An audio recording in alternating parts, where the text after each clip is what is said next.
செஞ்சார் பாருங்க, நம்ம இயேசு சாமி போலே இங்கே யாருங்க.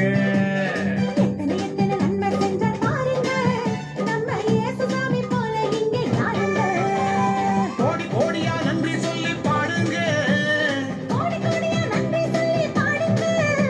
அவர் கோயில் முன்னே ஒன்னா கூடி வாருங்க, சேர்ந்து ஆடுங்க.